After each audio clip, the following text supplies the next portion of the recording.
Good morning, good morning, good morning. It is February 4th, Wednesday, February 4th, 2026. We are continuing the geopolitical series with yours truly, independent Aspie artist, athlete, philosopher, and independent geopolitical theoretical analyst, theorist, philosopher, and strategist. I develop strategies for the North American Collective.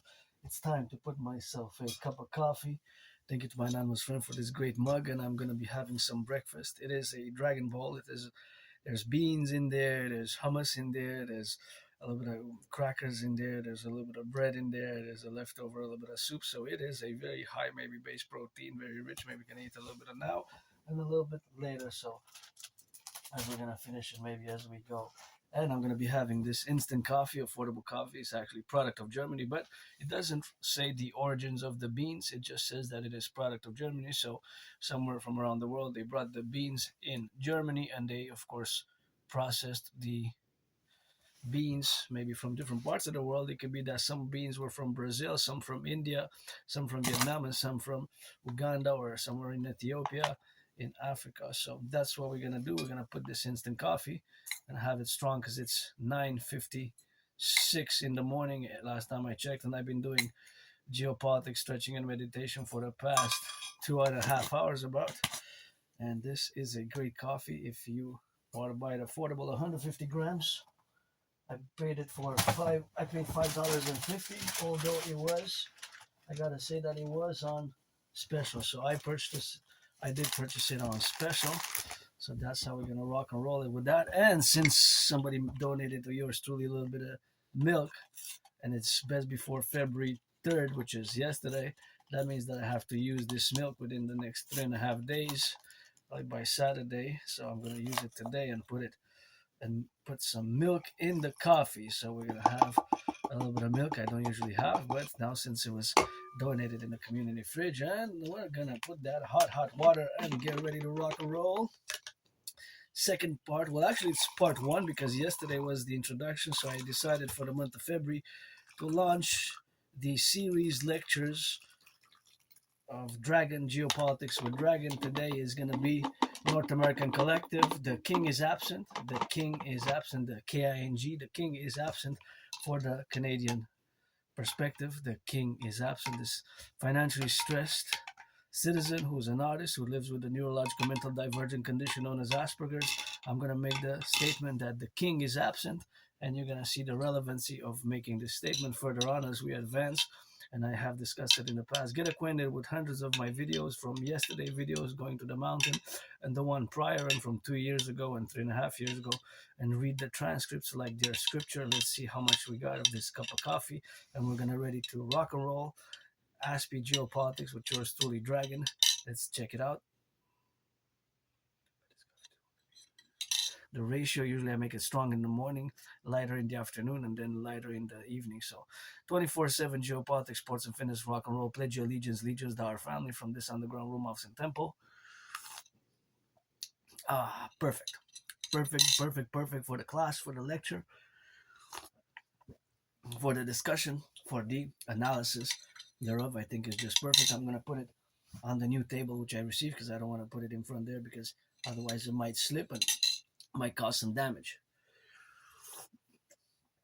But it's gonna serve well. Coffee with milk, strong coffee with milk. So maybe later on when we get to here, maybe add some more water in between because right now it's strong even with the milk. And I like it. It's good. Perfect for the morning. So geopolitics, again, as we did in the introduction, it is the study of, it encompasses actually a broad, very, very rich array and variety of different subgenres and subgroups of the whole world, civilization and nature, because the word geopolitics, of course, is comprised of the Greek word geos and politikos, meaning from the word geography, from a place, a region, a place or a region. The word geography comes from the word as well, and politics from the polity, which was usually in reference to a nation state in ancient Greece, right? Like Athens and Sparta, although Sparta was a more unique. Now the question, which I'm going to ask somebody, if you make it this far into the video, and anybody makes it in today or tomorrow or in the future, that 3.5 months or XYZ, was Lycurgus a real person, or was he a mythological figure, right? Was he mythological? Was he a real figure? That is a question, of course, as we have different myths and legends and around Sparta and our own, of course, civilizational, our own civilization, what we call Western civilization, of which we are part of. Although here in North America, my thesis, my philosophy is we are a North American collective civilization, or a civilizational complex, which is not totally divorced but is distinct from Western civilization. So all my geopolitical analysis, one has to keep in mind, comes from that perspective, from that knowledge, from that wisdom, from that understanding that myself as a Quebecer, North American as I am, a North American Quebecer, with my own unique being a member of a very tiny small minority, right? A very tiny small minority of the population who has Asperger's, meaning that I have this neurological mental divergent condition known as Asperger's, which is HFA, one and the same, because high functioning autism and Asperger's, they merged circa around 2013, 2014, 2013, 2014. They merged, they fused as one, basically, fundamentally. So they operate, they're one. When I use the word that I'm an Aspie, I have HFA, high functioning autism, is making a reference to the same neurological mental divergent condition, that it is the same and one and the same, which is not a mental illness, it's not a disease. Sometimes it's often misunderstood, although there's been a lot of progress to what Asperger's is, what is not. We definitely have our challenges, but just to give and this is relevant for geopolitics, and this is geopolitical relevant, the fact that we Aspies are a tiny minority of less than 1% of the population. But the fact that in my community, there's a very, very, unfortunately, there's a super, very high unemployment level of 80%, sometimes even more than 80%. And like myself, it's not that we don't get the jobs, it's just that we tend to lose them because of how we are, how we process the world. Our brains are different. Fundamentally, our brains are different, and thus sometimes we communicate different. We can be sometimes more direct and straightforward, and that seems like we're abrasive, and it's not because we mean to be rude or offensive. It's just how we see the world, that we perceive the world. And of course, Aspies, we have our way of showing compassion and empathy. It's more action based, by doing certain things. If we can offer to do services or help in any way whatsoever, it's more an action based empathy and compassion, rather than just a compassion that's just verbal compassion. We tend to be more directed on myself as an individual Aspie towards action. And I have to recommend a book which is called Appreciating Asperger Syndrome, and also Teaching Asperger Students Social Skills Through Acting. All Their World is a Stage. Actually, the book is right behind the camera where I'm filming theirs, because I consulted it a bit yesterday, and I always have to integrate it because it took me years and years and years to accept it. So, me being an independent geopolitical theoretical analyst, theorist, strategist, and thinker and philosopher, is due to the fact of living with this neurological mental divergent condition, since it is my special interest. And Aspies, like myself, we have special interest, also known as obsessive interest. So that's important to concord it in all my work that I do, is because of this special interest, and the fact that sometimes I spend hours and hours a day just immersed in geopolitical analysis, study thereof, and consequently, of course, the geopolitical analysis and worldview that we have is, of course, possessed and superimposed by the micro and the macro level. Myself at the micro level as a citizen, and then at the macro level as the Canadian complexities and the North American collective, right? Because I'm an individual, also part of a collective. So as an individual, then part of a collective, we have this suffusion and these parameters which are parallel: the individual and the collective, the micro level and the macro level. In consequence, as we have to work together. So myself at the citizen level and you at the citizen level, that's the micro level. And then we have the macro and what I call the supra macro, which is beyond the nation state, So this is a more academic, scholarly way, but it is just also the classifications where we can impose. So in the realities of the geopolitical world, I have to also be aware, and everybody has to be aware, that also I'm part of the LGBTQ community as well. I've been in the open for many, many, many years, as long as I can remember. So those are all factors which also interplay in geopolitics. So before I proceed, I want to give a thanks to and salutation to the farmers, the butchers, the bakers, the nurses, the doctors, the plumbers, the electricians, Hydro-Quebec workers of the past, present, and future, who build the dams, because to have the public utility and the electricity for me to do this video now, to do this work, because it's analytical, intellectual work, academic work, in many ways scholarly work, of which I've done for years and years and years, is enabled from work of other workers of the past who have built the dams for us to have clean, zero pollution, zero energy. By the way, we have to make a notation and of course stress and be mentioning that this electricity does not pollute, and it goes all the way to five or six states in the United States. Actually, 1/5 1/5, 20% of Manhattan Island in New York receives electricity from Hydro-Quebec, and now on the field, there's Hydro-Quebec workers doing reparations, and there's the truckers and the butchers and the bakers and the nurses and the teachers and the doctors, and there's activity and preschool activities and post-school activities and daycare workers changing diapers. And of course, there is the importance of daycares, the importance of warehouses, all the work and all the labor which is done, especially in relation to the potholes which have to be fixed, which is a public works issue, because of course now I heard in the morning that there was in the city there's a strike going on. So geopolitics is a universal approach, right? Because geopolitics is universal, is global, is international as a field, as a study, as a genre, whether academic, scholarly, intellectual, and of course speculative as well. Speculative because there's always speculation on future geopolitical events. What is a geopolitical event? What is a geopolitical event? Geopolitical events happen every day, right? Every day, just like money never sleeps, geopolitics never sleeps. The sun also never sleeps. Every minute, every hour, there's a sunset somewhere in the world and there's a sunrise. And my favorite color, both the sunset and the sunrise, is red. Red in rising, red in setting. So it's always a sun. There's always a sunrise and always a sunset somewhere in the world, And I guess that's a more meditative, spiritual. I'm a mystic.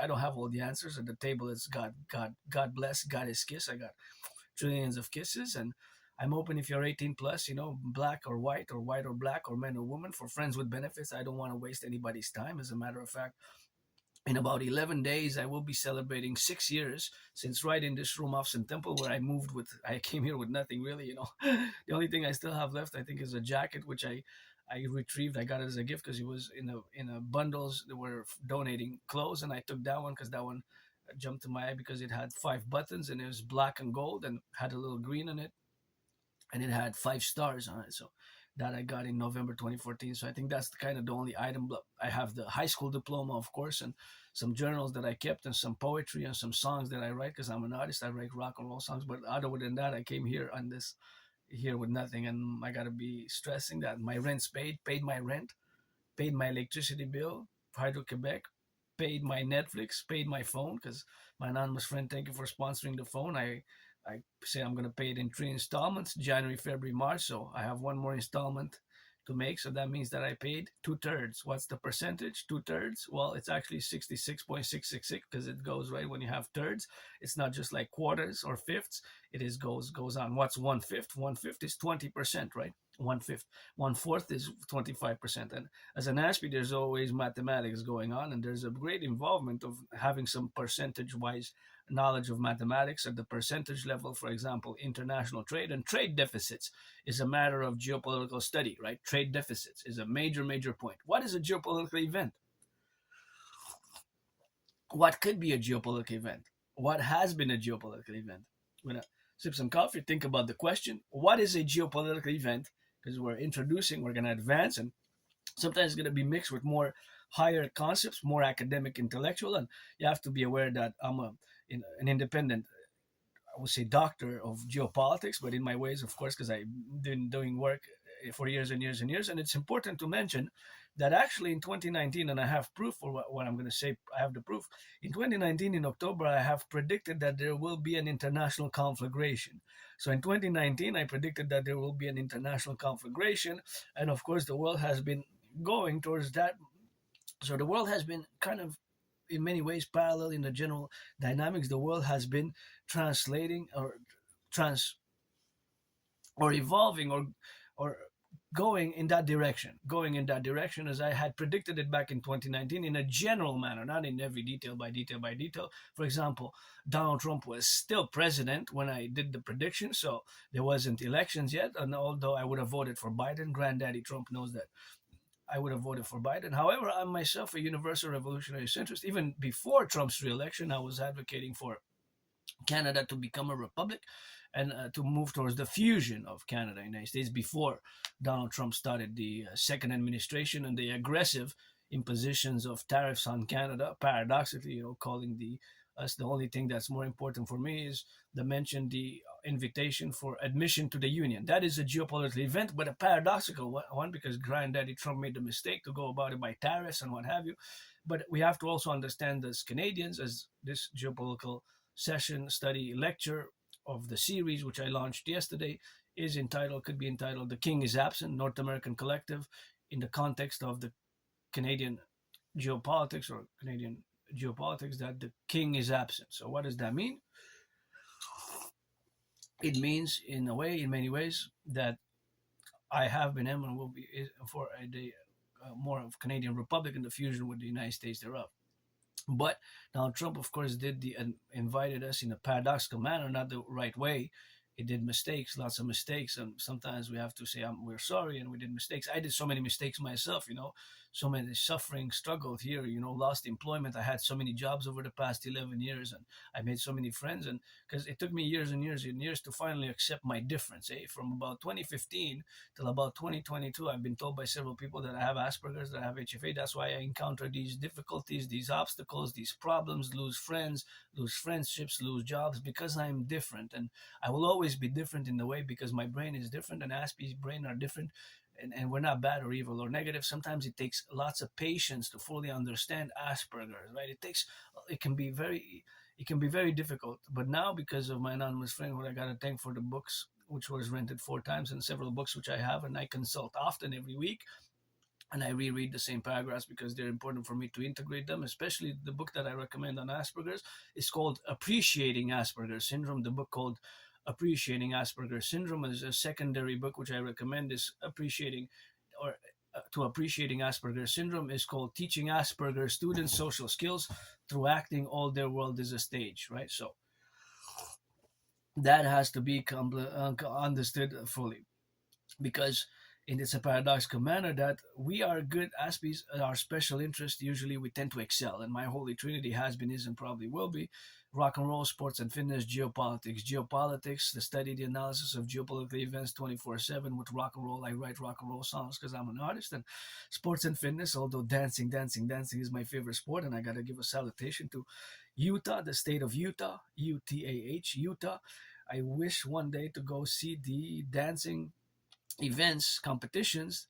Officially they're called competition. I'm gonna say events and competitions because there's a competitive aspect to them and wars. But dancing is my favorite sport, and I guess I cooperate in dancing more than compete in a cooperative way. For I love dancing. I can dance for hours. But Utah they have the greatest dancers in the world, no doubt about it. State of Utah. And one day I want to go see and applaud and say wow, because it's really good. The best, even better than Priestess Hannah, which yours truly is. The keep my name out of your mouth. If it's not for a blessing, otherwise it'll be best. So I don't understand. Rock and roll 24/7 and geopolitics. I guess we can incorporate sports competitions, right? It's a geopolitical event. The Olympics is a geopolitical event in many ways. It's a sport event first and foremost, a competitive sports event, international sports event, but there's a lot of geopolitics in the Olympics, right?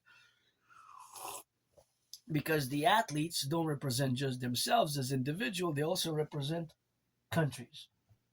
Just like myself, I represent Canada, but I'm a Quebecer, and here we have the geopolitical reality of the great linguistic compromise which we made with the French language. Just yesterday, I had a little chat with somebody who claimed to have of my, I'm going to call him my great granddaddy from Quebecois here, Quebecer, and we had a little chat, and we had a little bit of chat about the potholes, and he laughed, and we discussed a little bit about Hydro-Quebec and the electricity, and some Armand Bombardier and some past and present, and a little bit of chat about history.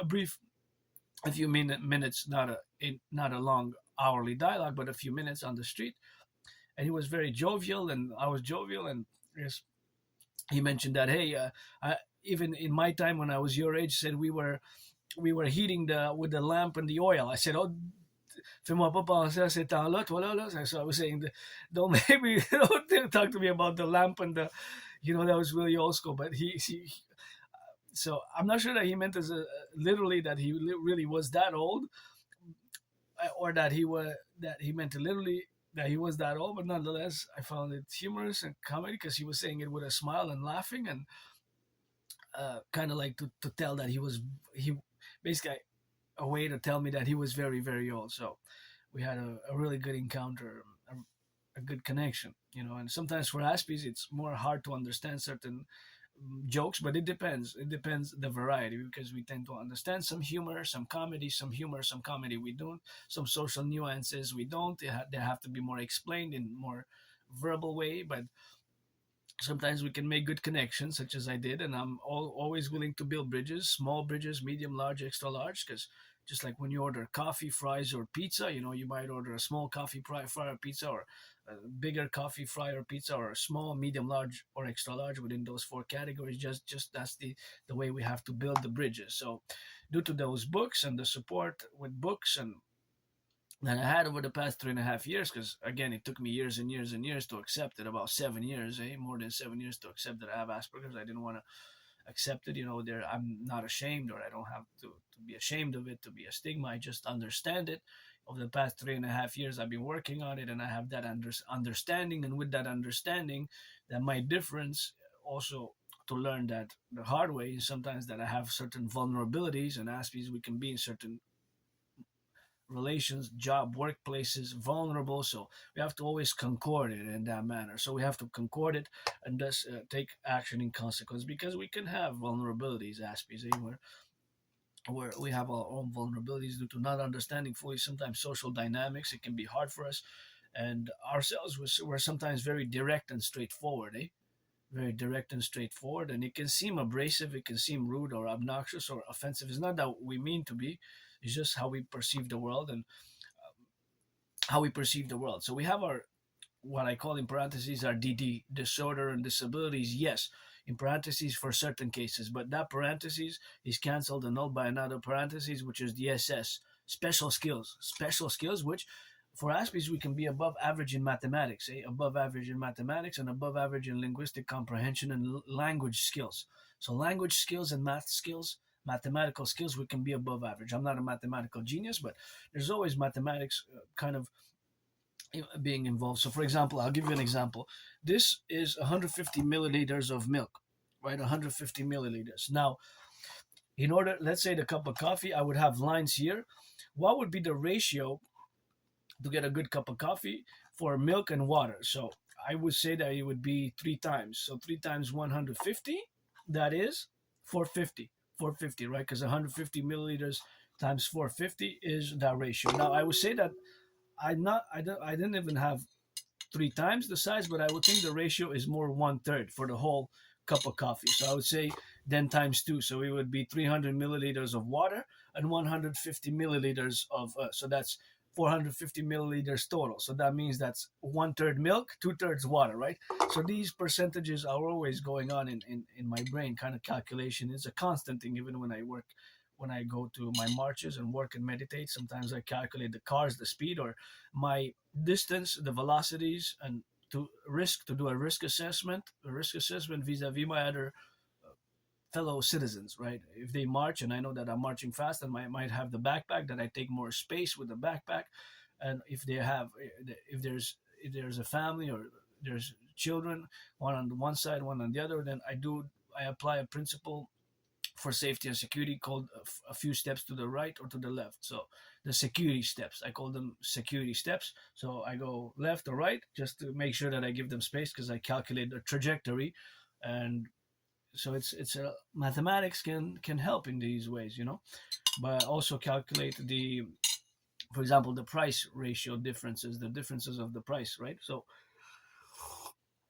now, because we have the cost of living crisis in Canada, we have to say that we are in a crisis. My only stress now actually is financial, but I gotta be grateful, thankful, because I got my food security. Actually, let's have a taste of this. Mm, better than I expected. Maybe a bit too much hummus. A bit too much hummus. The hummus is a bit, uh, but it's good. Yeah. Mm. No, it's good. I can't complain. Maybe just a little bit too much hummus, but it's good. I'm not gonna complain, no, because this is food security is important, you know. So Gotta salute the truckers, firefighters, butchers, bakers, nurses, food producers, those flipping some hamburgers, cheeseburgers now in the fast food, making some pizzas, some hamburgers, some fries across the North American collective. We got a lot of people to feed, eh? Canada, we're between 41 million and 45 million, right? About estimated in the past 3.5 years, our population increased by a few million, eh? Latest news, I saw that some people are leaving. Some people are leaving, of course, but thinking of myself, I haven't left. I'm not gonna say that I'm stuck here because this is my home and the island of Montreal is my home. But just to, I guess, because of financial stress, I haven't left the island of Montreal in more than 6 years and a half. It's gonna be 7 years soon. 7 years soon. Hey, wow, that's a long time. I haven't left the island of Montreal, so but I'm not stuck because this is my home. I love it here, and I live here was a better place now. I used to live in a very moldy place. A very moldy was underground room, but I didn't even have a bathtub. I have a bathtub now, so I can take a bath. I have a bathtub now. I can take a bath and I can bathe, and of course that bathing, of course, where I can relax and refresh because I have to. I get sore, so I wish I could have some friends with benefits for a massage therapy session. And I lost friends. That's why I don't want to waste anybody's time. I have to be clear. From now on, just friends with benefits. Friends with benefits. I'm always gonna be different. If you're black, you're white or black, you're a man, you're a woman, we can rock and roll. I don't like violence at all. I do not like violence. I myself survived a vicious surprise attack. In the coming days, weeks, I'm gonna still keep updating. I'm gonna go to retrieve the archives of the Jewish General Hospital, and I'm gonna go retrieve the archives of the Jewish General Hospital soon. I went, but they had closed their office hours are not 9 to 5, they're 9 to 3. So I have to go there to retrieve the archives from the Jewish General Hospital because years and years and years ago I survived a vicious surprise attack. I was hit in the head, hit my head on the concrete, and had a dislocated right arm, right shoulder, and the right arm, my shoulder was cracked back. I went all bloodied up, and I was put like in a cast, and I was given some medication, some meds. So I want to know in the archives when did I go and what were the meds, because I have a very good memory of the past 11 years and a half, just before January, February 2014, late 2013, early 2014. Before that, there's like a blackout of my memories. I can't remember my life prior to that. Is like blackouts. Sometimes memory comes back, but what's more important is having survived COVID in 2020 is going to be 6 years soon, and having survived that vicious surprise attack and all my work, which I did, and especially I'm going to mention briefly in 2016. I guess I was saved and I didn't die in that moldy place where I didn't even have a bathtub and it was like a prison cell, and I guess I served my time in that prison cell, and it was not really a prison cell per se, but I guess I served my time in where I lived there. But now, in 2016 right here in Montreal, and this is relevant to geopolitics because in 2016 I discovered in a freely distributed newspaper a propaganda piece on behalf of the Islamic State. That's a propaganda piece on behalf of the Islamic State. So of course that propaganda piece was of course involving the Islamic State terror group, which was of course was wreaking havoc all across the North American collective or across the North American collective and the world, right? Because of their brutality, their sheer brutality, they had an enormous warfare strategy of brutality. Brutality, brutality, right? Was part of their strategy, I guess. And in 2016, in a freely distributed newspaper here in Montreal, I discovered propaganda on behalf of the Islamic State. Still to this day, I don't know how come it got published, right? It passed the editor, and I get goosebumps whenever I discuss it. I get goosebumps, and without any hesitation, I took several copies. I went right away, marching to the RCMP office. I made my citizen report, and I made a citizen report. So basically, fundamentally, in essence, is what I did is the independent, what I call the independent citizen independent citizen security action, independent citizen security action, the independent citizen security action, or the independent citizen security intervention, because CSIS are co-equivalent to the CIA's Canadian Security Intelligence Service and the FBI, and the RCMP, which is co-equivalent to the FBI, missed it, and our police forces missed it, and the editor published it. So after that event, in the days, weeks, and months after, I haven't seen it published. I'm assuming that their license was revoked. Their newspaper literally license was revoked. It was called the Awaj Voice of the Community, Awaj something, Awaj Voice of the, in 2016. So right away, I didn't even hesitate when I saw that. I couldn't believe it. It was their propaganda, Islamic State propaganda. At that point in time, they had declared themselves a caliphate and they're brutalizing, terrorizing the whole world. And of course, they lay dormant for about 7 years, since about 3.5 months ago. 3.5 months ago, they started their attacks again and they struck the world. And I prevented, without a doubt, a Bataclan like style attack. So I prevented a terror attack, a mass casualty event, for sure, and without a doubt, several. If it would have continued to be published and if I would have not done the intervention, some citizens would have heeded the call of that propaganda to and would have went according to their MO, and citizens would have pledged allegiance, and they would have, of course, they would have attacked us. They would have attacked us without a doubt. They would have committed terrorist attacks in Montreal, Canada, Montreal, anywhere in Quebec or Montreal. It was in Montreal in the newspaper in 2016, and I went right away. I went right away to the RCMP and I made the citizen report, and thereafter I guess they took actions because the newspaper was closed, and I did my part as a citizen security report, or what I officially technically termed the independent citizen security action. Independent citizen security action is what I developed after that event for us to take, and we're going to need to take, as we're going to fuse Canada, United States, and fuse the RCMP and the FBI into the IPS, Imperial Police Service, aka the CPS, Citizen Police Service, and implement my strategies for total security, total service, total defense, such as the implementation of my total mobile defense theory, which I don't discuss too much, and the debt refusion theory, the DRT, which you have to get acquainted and read and study it and learn it about the DRT in the past videos from yesterday. And now but this event, Act, was a geopolitical event, right?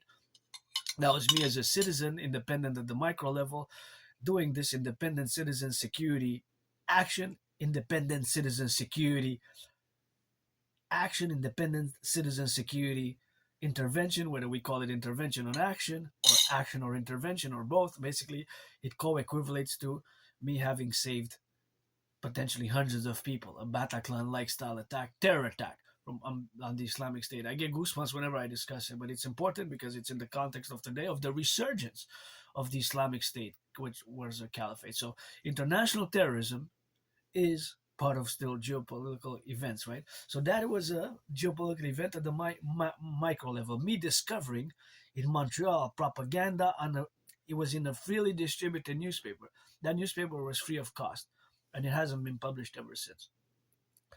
Propaganda on behalf of the Islamic State. So there was also an intelligence failure from behalf of our security forces in many ways, and the fact that it was published to be freely distributed, and I don't know how many people took that newspaper earlier, because I was there like in the afternoon, and then I marched to make the report, the citizen report on the citizen security intervention. I marched right away. I took it and I marched to the RCMP right away. So, but that is a geopolitical event.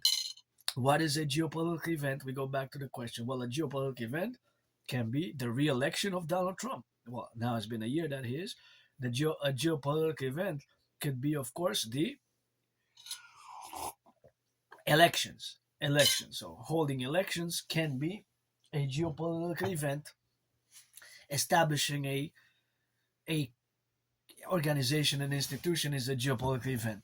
Reducing tariffs or increasing tariffs as Trump's strategy, which I'm going to discuss in the coming days, weeks ahead, months ahead. Strategy is tariffs. Now, I'm just going to mention it because I mentioned it briefly, right? We have lived over the past almost 45 years since Deng Xiaoping, maybe more than 45 years, I would say more than 44 years, almost 45, since China established their special economic zones, their SECs as they were called, and they opened up the markets massively. They actually opened their markets mainly for mass exportation, for as more export based, to produce internally, produce domestically, and mass export in mass. That was the more strategy of mass exportation and accumulation of foreign wealth and foreign currencies, etc., by mass, mass export, right? Not necessarily. Lately, they have in the past decade they opened their markets more and more, but mostly for many decades they were export based, right? They opened their markets in an export based, and they allowed companies to come produce their employee labor there. But in order to discuss China, one has to be aware and has to know, have some knowledge, awareness, at least an awareness of the governance of China, right? Because if you don't know anything about the governance of China, I'm not going to continue the discussion on China, because that is a 21st century document. It started being published, it has several volumes now, in 2012. So every so years there's another volume. The first was in 2012, then 2014, then 2017, then 2018, and it's got, you have to know at least the first four volumes if you are to have a little bit of a discussion. And basically, China, since Deng Xiaoping, over the past 44 years, has been building what can be summed up in a summary as socialism with Chinese characteristics. Socialism with Chinese characteristics. Fundamentally, that is what China has been building over the past 44 years. And we have to totally forget, and totally not think of China as the 20th century China anymore. The 20th century China is gone. 21st century China as a superpower, which we have to accord, and we have to formulate relations accordingly. Now, myself, I'm a North American, a Quebecer North American. The interests, the propositions, the initiatives, my initiatives, such as my Trinity of Theories, are called in fundamental my geopolitical, social, political, cultural philosophy is called universal revolutionary centrism, which is mass public private partnership based. However, it is North American centric. It is North American centric because I'm a North American fundamentally. Even, I haven't left the island of Montreal for more than 6 years and a half, even 7 years. And last time I went out of my province, Quebec, was in 2017. 2017. That's a long time ago already. 8 years, when I crossed Canada coast to coast, I spent a few years depressed. So in many ways, all that my personal experience I know over the past more than 11 years and a half, probably more than 20 years, has been the island of Montreal, the metropolis island of Montreal, right? So fundamentally, I'm a Quebecer North American as much as I can be for world peace. World peace, I can, because I learn, I study, I watch the news from different world positions, from, for example, from Russia, from China, from Mexico, from beyond the world is one, from India, is India based, but it's international. Yes, I do that. I open my horizon from the left and the right and in the center, but fundamentally, I am a North American. My ideas, theories are for the North American collective, and the realities are that we have two oceans as well. So that reality is unique for us. So, what is a geopolitical event? A geopolitical event would be leaders going to see other leaders. The latest one, of course, was from our Canadian perspective, the king is absent, and it's time for the Republic. I've been saying that even before Carney and Uncle Carney, just like the predecessors, Justin Trudeau. You know that Uncle Carney pledged allegiance to the King of England and his heirs. Think about that. Our prime minister, our leader, chief politician, chief leader, prime minister, before taking office, being sworn in, pledged allegiance to the King of England and his heirs. Think about that. Not to the people of Canada, not to the citizens of Canada or the Constitution of Canada, but Uncle Carney, our prime minister, pledged allegiance to the King of England and his heirs. Think about that. The King of England and his heirs, they don't even live in Canada, right? They the king who came for a few days, he left, right? And that was once in I don't know how many decades. Think about that. That is absurd. That is just that gotta go. That gotta go. That gotta go. The king is absent. No, but think about that a bit, right? Geopolitically, politically, right? That we should relevate that to the past. It's a new world now. We gotta fuse, become one people, free, brave, strong, love, and free, brave, and love and just. Under the sun on earth, here, coast to coast, ocean to ocean, my brothers and sisters. The granddaddy Trump made a mistake, of course, to impose tariffs in such a way by coercion and economic pressure. It would be best understanding and love, because we can fuse and become one people. I was also myself, I'm a mystic. I believe in reincarnations. Once I was born a man, a woman, a man, man, woman, woman, man, woman. You get that 50-50 now, several incarnations. I was the priestess from ancient Egypt, and ancient Egypt from Babylon, priestess of the goddess, of the ancient goddess. And I love, of course, dancing in front of the sun, under the moon, shake that booty. But yours truly, was born in the United States 3 times post 70-76, once as a woman, twice as a man. I served in the same United States Armed Forces twice. Same United States Armed Forces twice. And my theory is the Total Mobile Defense Theory, the TMDT, to be incorporated by the fusion of the RCMP and the FBI into the Citizen Police Force, aka the Imperial Police Force, and to create the two complementary covenant and cooperative institutions based on a public-private partnership base, the Dancing Goddess Army, aka the Imperial Integrated Dance League, to be for environmental education and action across the North American Collective, to of course go and clean the public spaces where you see often in the recycling bins of the public there's things that shouldn't go in the recycling, and of course vice versa, you see things that shouldn't go in the trash that go in the trash, and of course see things that are put in the recycling bins that should be in the trash, or vice versa, things that should be in the recycling bin are being put in the trash. So we have to do the work on the field. That's why we need the DGA. So founding the DGA as a public-private partnership will be a geopolitical event for us. The Dragon Army as well, aka officially the Imperial Integrated SSD Legion, to serve for security, service, and defense. Security, service, and defense also will be a geopolitical event, such as will be a major, the greatest ever geopolitical event of the 21st century, the Dragon Trump Dragon Summit atop the Mount Royal, as me and Granddaddy Trump are going to fight in a boxing match on the Canadian-US border. And me and us and you and us, Canadian Americans, the Imperial American Canadian Imperium, the American Canadian Democratic Republican Empire will rise, and we will lay the foundations of the Canadian-US border for the building of the biggest ever sports coliseum arena ever built. It's going to be 11 times bigger than the Hardball Ball. The Hardball Ball, actually, the Hardball Bowl is where is the is Super Bowl 47. That's one of my favorite Super Bowls, is Super Bowl 47, and of course Super Bowl 47 has several nicknames, and of course there's the stadium called the Caesar Superdome, where several Super Bowls were fought and played and battled out, and of course my 49ers are going to win Super Bowl 40 61 62 63. My Niners going to win 61 62 63. And NFL, NHL, MLB, NBA owners and players, please reduce the cost of the tickets by 44.9%, because that is this Aspie's mathematical calculation for what the prices need to be reduced. And public service men and women who are in uniform, public workers, are going to need to be financed some tickets, because the affordability is what we got to rock and roll on the Canadian-US border. We're going to build together the biggest ever sports arena coliseum ever built, and that's going to be a geopolitical event in many ways. So the strategies and the meeting is going to be the greatest summit ever. Dragon Trump and Dragon of the World's leaders of the free world, coast to coast, ocean to ocean, atop Mount Royal, my second home, Belvedere, Mount Royal, Belvedere, Condé and Acte, the chalet there, where we're also going to build the Forgotten Goddess Temple.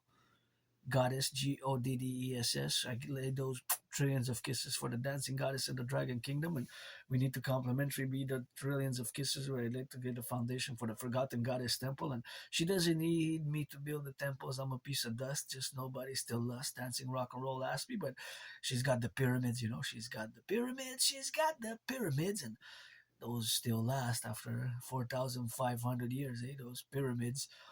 Still the temples of the goddess who dances with her brother the sun, and she will after I'm gone. And we're gonna lay the foundations. Here now is the 4th of February, so we gotta build and rebuild. And I got plenty of scars on my body. I got these ideas, theories, and that's another geopolitical event which is happening now. Let's see actually in the news that we're gonna go. We're gonna see right and straightforward, accurate. Let's see where it's in the news, and let's see. Oh, U.S.-Canada relations cool over Trump's tariffs. See, this is a geopolitical event, one-on-one. What do they say?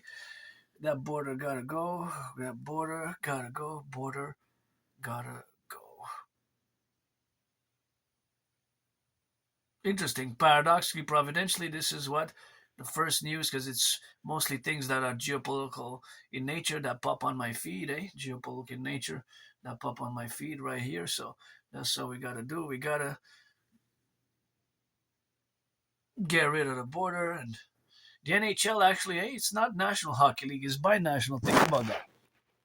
The NHL is not national, is actually bi-national. It is actually bi-national, right? If you think about it, the NHL is bi-national, is not actually, right? The National Hockey League and the NBA is not actually national. It's actually bi-national, but we say the NHL, officially the National Hockey League, is actually bi-national, United States, Canada, as is the NBA. Raptors won a few years ago, uh, and of course, Granddaddy Trump made that mistake, but that is a geopolitical event, the tariff war, unfortunately, painfully so. It's not good at all. We have to really fix it and we have to move together. And I know actually, not just a belief, my trinity of theories offer the solution for the future. The CIT, Citizen Integration Theory, the DRT, Debt Fusion Theory for the creation of the UE, the Universal Exchange Unit. So fusing the Bank of Canada and the Federal Reserve into one bank, just like the European Union did, to accord the imperial dollar, aka the UE, is what we must do. And we also must finance fitness, rehabilitation of our brothers and sisters. And we have to also make housing more affordable, and it's the construction workers, eh? And we have to set a limit of 10% on all loans thereafter, mortgages and all loans on the credit cards. After we implement my DRT theory, get acquainted with it, the implementation of the DRT theory will be one of the greatest geopolitical events which will happen. So the the,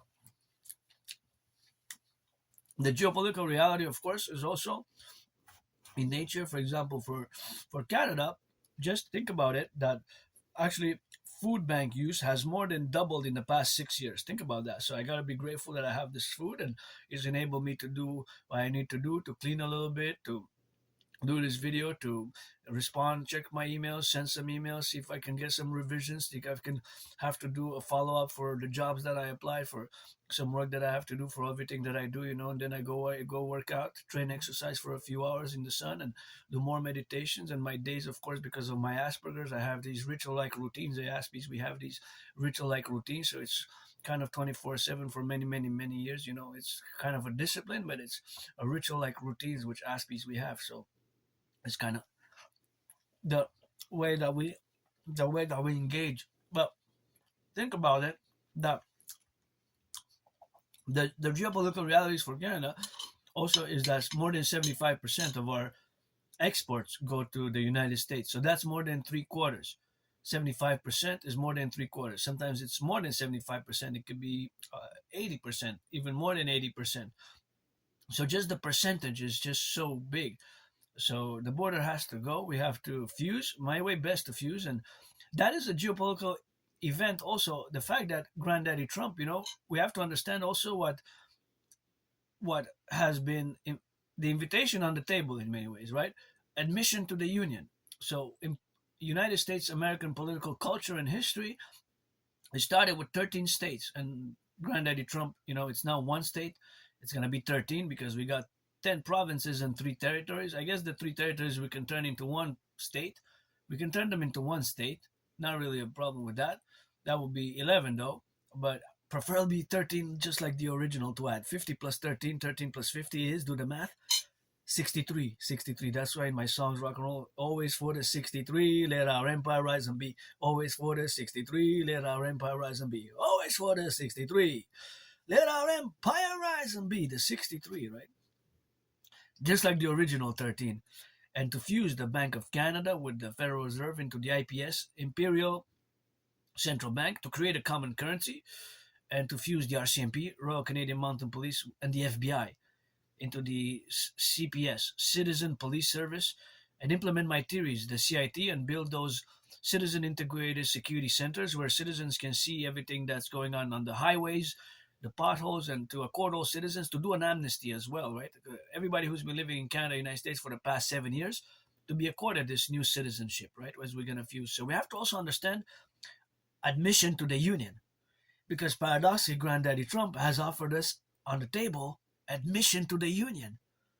Admission to the Union from 13 states over 250 years. Several states were admitted, what's called in political culture of the United States, admission to the Union, admitted to the Union, perpetual Union. So we're going to have to reform and fuse this Constitution as well. And the allegiance, I say pledge your allegiance, legions.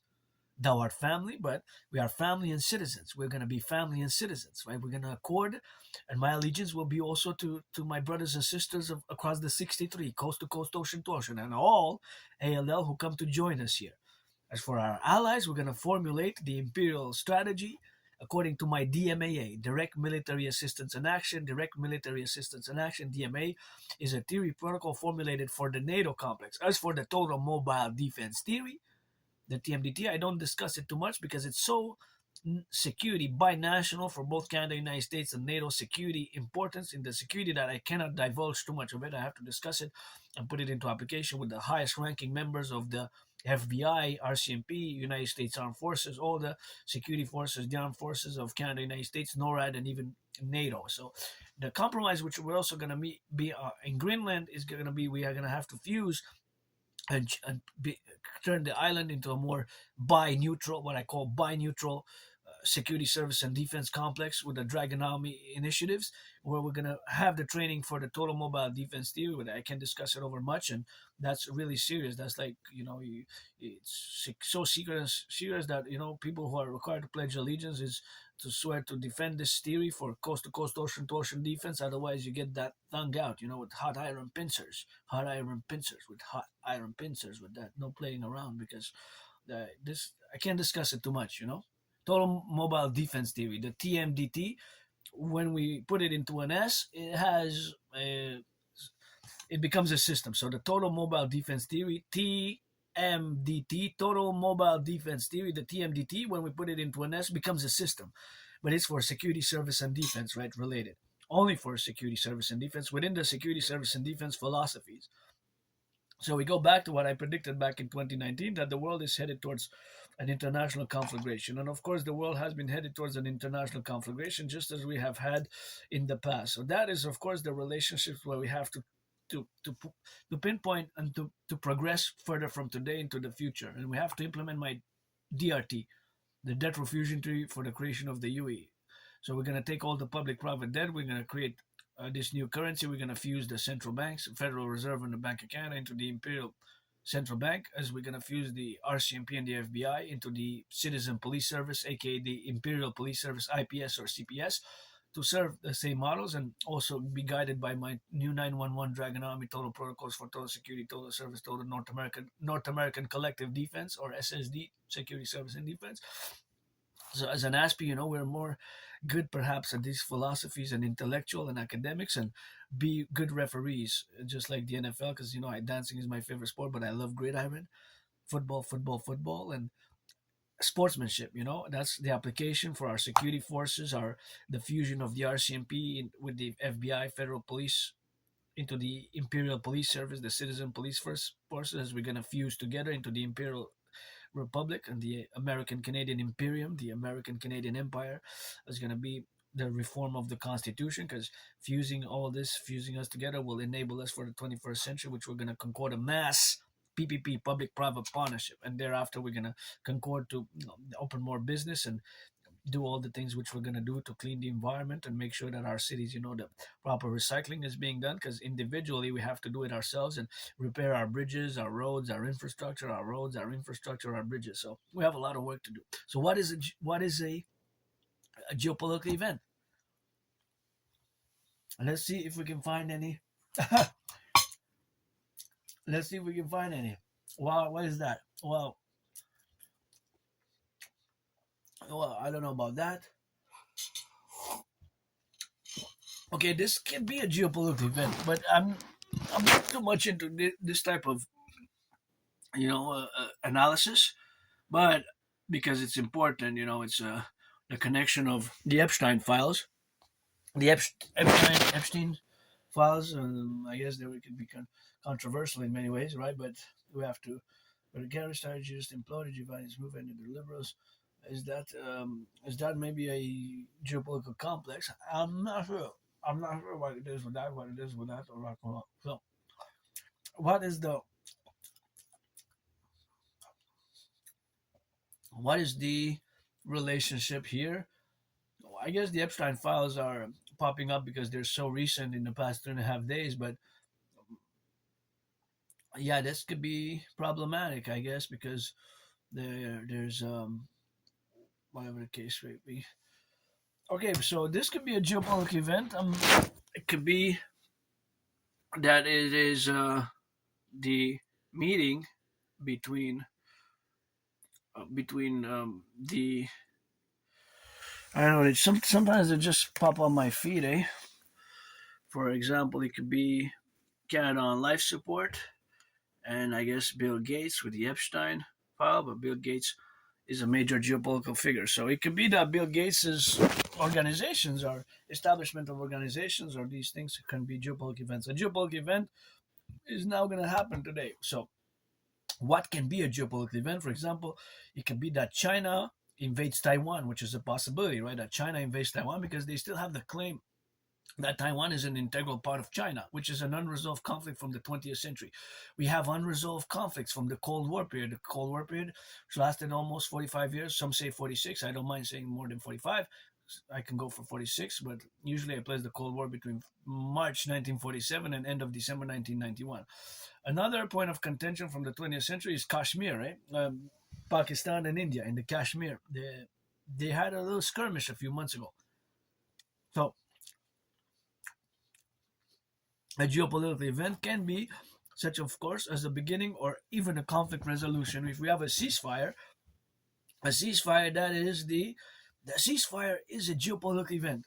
When somebody has a ceasefire, that can be a geopolitical event in the consequence what we have now, of course, to establish ourselves where we are, to discuss world geopolitics, because geopolitics encompasses the international, the globe, the worldwide affairs. That, of course, is to be pinpointed in the fact that we have now the dynamics of the North American collective with geopolitical events which can happen between Canada and US. Changing of the ambassadors can be a geopolitical event. Changing ambassadors, right? Sometimes ambassadors change, such as Kristen Tillman. There was a change that's been occurring now. I think there was a resignation. I got to double check. This I have to double check. There something that was in the news in the past days. So that can be a geopolitical event. Well, another another geopolitical event can be establishing, for example, in the past, a great geopolitical event was the establishment, the creation of the ECB, the European Central Bank, because the European Central Bank is a European Central Bank, but it serves many nation states. Germany, Italy, France, many nation states are served, of course, by the ECB, the European Central Bank. And of course, they issue a currency, the common currency, of course, which they issue is, of course, the euro. So, of course, in that consequential euro that they have established in the 90s, that is a geopolitical event, right? That is a geopolitical event. That is a geopolitical event. Establishment of the ECB, the European Central Bank, the Russia Chinese alliance, which has solidified over the past 3.5 years, that is a geopolitical event. And it has its consequences. Russia invading Ukraine, the Russia-Ukrainian conflict is a geopolitical event of major global implications, right? The geopolitical event, such as was, and I guess because there's a resurgence now in the past 3.5 months, but for years and years and years, just like because I mentioned my intervention, the rise of the Islamic State, who in about the end of June 2014, they had declared themselves a caliphate, and for years their brutality just terrorized the world. The rise of the Islamic State caliphate, and there was an intervention by several nation states led by the United States during the Obama presidency and later Biden, but they were dormant for like 7 years. But the rise of that terrorist group, it was of major geopolitical, worldwide, global geopolitical implications. Elections, an election can be a geopolitical event, whether a centrist or more conservative right wing or a liberal, more left or center right wins, right? Or it can be more extreme, more far right, more left, more far left, far right. Although we don't have that many of those far left and far right extremes, some are controversially maybe pinpointing them, classifying them as far left or far right without maybe just on certain issues, but not overall. So it's hard to say that somebody, a group, organization, or party, or someone is far right or far left nowadays, because if you analyze all the points and principles, you might find not that all of them are far right, that you might see that some are center right or even center, but when you balance them all, maybe there's too much of the right side. But my universal revolutionary centrism is public-private partnership based, so that is also to be understood clearly. But that is an emergent philosophical position in the past years, especially since I survived COVID, and of course since my intervention back, of course, where I had been done, and of course in those relationships where we have now to be pinpointed and of course regarded in the organizations where we have to establish ourselves in the consequential positions where we have to incorporate my trinity of philosophies and theories for the creation of the two complementary, covenant, and cooperative institutions. That also has to be understood. So let's try to look for some more geopolitical events here. If I can find some, it's gonna look. Oh, it is. Well, this is a North American. Yeah. Well, it's not really an event. No,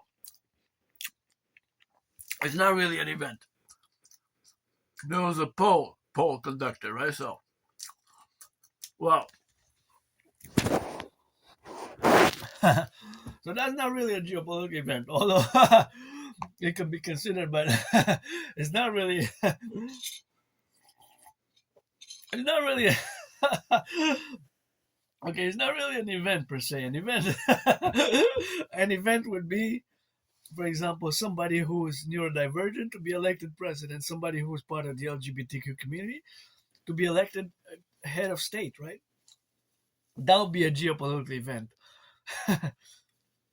I'm just saying because this one is not really one, but because the okay, so the poll says that that Amer- there's Americans don't trust Trump to run elections. So this poll was elected, but what was the question? Because to be statistically accurate, a statistical poll, a poll has to be according to some mathematical scientific rules, right? There's some mathematical scientific rules. So Trump committed to free, fair elections. That was the question, and 56% answered no. 43% answered yes. So I guess if you put a 1 point margin, you can say that 44 say yes, and 55 said no, because there's always one percentile, right? Well, it could be more, but let's say no. That's not a geopolitical event, but it's an interesting statistic. But the margin is not so big. But how many were there? Where's there 1,500 which got interviewed or which got the question, and this is how the answer, because it was conducted. So you have to discern. It was conducted. How a survey is conducted and the question how is it posed. It's also important, right? I guess this is a more Aspie things because sometimes we tend to look at more of the. We tend to look at some details sometimes, which sometimes it's weird like that. But that's just how we are. So okay, this could be a local. Well, this could be a geopolitical event. Yes and no. So Canadians believe cost of living should be the top priority for the government. Well, I'm financially stressed.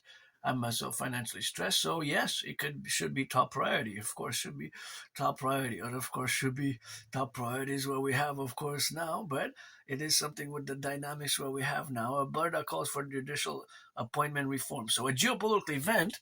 See, because it's Alberta, we have now the contentious aspect of the geopolitical event, the recent controversies of the certain groups in Alberta. Now I have to learn more about it. Exactly did they? What did they do? What exactly happened? Whether some to they were holding a vote to hold a referendum for separation. Alberta separatism is a rising concern, right? It's a rising concern of the sentiment. So we have to also listen and try to fix with our fellow brothers and sisters in Alberta, right? Because I'm very pro environment, and here in High we have Hydro Quebec. By the DGA, we're going to be able to balance across North America as a collective by laying the foundations of the dancing goddess army, the DGA, aka the Imperial Integrated Dancing. So, but we can make the compromise because there's financial stress, and if you have a lot of financial stress, it could be for the well-being, the wellness, and the health, and thus we can make a compromise. It's important that we make some compromises sometimes, especially, I know that if I ever get 1 million, I'm gonna give my anonymous friend half to buy her a house because here I live in a small place, very grateful, but nonetheless, it's something that I have to take into consideration with all the other implications where we are now to be correlated, and sometimes we just have to also address certain issues because that is a geopolitical event or geopolitical events or a confluence for certain events to happen or a confluence for certain events to happen because there's not necessarily a majority but a growing sentiment in the past years of my fellow brothers and sisters in Alberta because of a certain central position of the federal government and how we are how we dealt with some issues. So we have to listen. I have to listen to also to Auntie Smith. As much as I might not agree with her, much as I might not agree with her on certain issues, I might not agree, but maybe we can make a compromise because she's my Auntie Smith, So Auntie Smith might have her ways in Alberta. I have my North American Montreal Quebecer North American centrist ways, my vision for the Imperial American Canadian fusion republic thereof, and my Trinity activities and my own sufferings and strugglings and my own being part of the LGBTQ community and being part of the neurodivergent community. But Auntie Smith, at the end of the day, well, if there's technical for security service and defense, is going to be me who has to defend coast to coast, ocean to ocean, and ad mare and masque ad mare with a pluribus unum. We're going to fuse it and do the Imperium Draconis Legionis Servitium for the North American Collective together, because we are a collective, right? We're a collective North American civilizational complex, and for as Canadians, we got ocean to ocean. The Atlantic is towards the east, the Pacific is towards the west. And I always go back to 2017 when I crossed Canada coast to coast, and of course, having crossed Canada coast to coast, that's when I, of course, got out of my depression and being suicidal, and that's when I got out of depression. So that is a local geopolitical event which can reverberate for a geopolitical event for sure would be Alberta holding a referendum. Yes, absolutely. So that is a yes, yes, yes. Alberta holding a referendum whether to become an independent nation would be a geopolitical event, just like we had here in Quebec, the geopolitical event. So we answered the question, in which there's several geopolitical events, but yes, Alberta holding a referendum would be a geopolitical event, a worldwide, a global one, because there would be a nation state. If they vote yes, they would separate. It would be problems, conflicts, right? Just as Quebec, there was a no vote in 1995 and in 1980, right? So Quebec, we held a referendum here, but here in Quebec, we made the great linguistic compromise. So that's why yours truly also sings rock and roll in French and English. This has been part 2. Gonna go do some other work now.